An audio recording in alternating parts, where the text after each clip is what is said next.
You ask Tiger to solve. This deals with linear equations with one unknown. The final result is u equals 147. Let's solve it step by step. Group all constants on the right side of the equation. Add 217 to both sides. Simplify the arithmetic.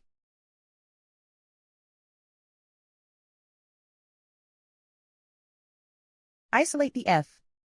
Multiply both sides by 21. Group like terms. Multiply the coefficients. Simplify the fraction. Simplify the arithmetic. And so the final result is u equals 147.